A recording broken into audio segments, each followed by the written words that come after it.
I apologize to be philosophical, but Wittgenstein, the philosopher, said that the limits of our language is the limits of our world.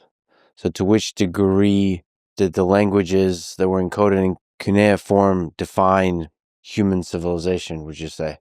What were the things that were complicated to express and therefore were not expressed often? That's a really interesting question. So, in terms of richness of vocabulary and richness of verbal subtlety, I think Babylonian rivals Arabic, and of course English. In other words, you can say whatever you want in English, however subtle it might be, even if people don't understand the subtlety. You can, because the tools are fantastic. And Arabic has lots of synonyms and lots of devices, and all the same. Same in Babylonian. It was a fully fledged literary language.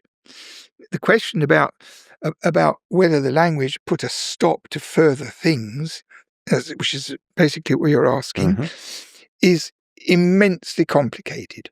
But the one thing that strikes me as relevant is that a very huge proportion of scholarly literature in Mesopotamia, it takes the form of omens, because they believed that events, accidental or deliberately stimulated, had implications for what was going to happen. And they took omens from things in the sky and things in the street and every single thing. If you were a well-qualified diviner, would have this significance, right? Now, there are thousands of lines of omens of all different kinds.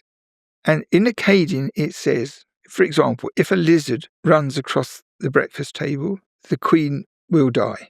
So if you translate the Akkadian this way, the word if, verb and everything, if that, then this. So there are thousands of lines translated in many books about omens where if this happens, that will happen. So this is how it's understood by my colleagues. Well, this is absolutely impossible, because if you're the chief diviner for the king, and you open up a sheep to take a liver out and examine it according to if the queen's going to die and the king's there, you're not going to say the queen's going to die. I mean, you're going to look like a fucking idiot if she doesn't die.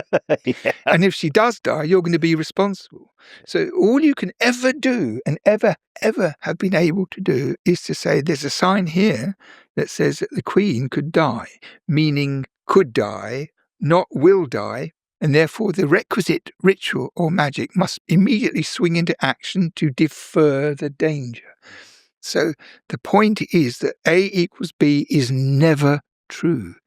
It means that with A, B could be, might be, ought to be, should be, could be true. All those subtle things. So that the diviner who works from the king must have been a philosopher who looks at the king, and he knows what the king wants him to say. So he has to tell the king what he wants to hear. He has to tell the king if it's bad news in such a way that he doesn't mind or he won't worry. It's the most beautiful thing. It's so subtle. It's like a violin concerto. It can never have been A equals B for a minute. So the medical texts say, if a man has this diddly diddly diddly, you do this, you drink this, he'll get better, right? It says he'll get better. So you ever met a doctor who will say, you do this, you'll get better? No, they say, all being well, you'll be back on your feet. Or I've seen this kind of condition many times. Everything should go fine. You should get better. You should be better soon. But never you will get better. Because what happens if you die? Where are you? The lawyers will show up. Absolutely. So this means that not expressible in Akkadian grammar are these modal verbs. Could, might, should, ought. They can't be expressed grammatically, but it is impossible that there was such a magnificent literary language where they didn't have these subtleties. It's utterly impossible. And if you translate he will in a literary text, he might, then the whole text is different. The whole text is different. Yeah, absolutely. So and they don't, my colleagues translate, it says in the grammar books, like that, automatically. There's no self-appraisal of the folly of it.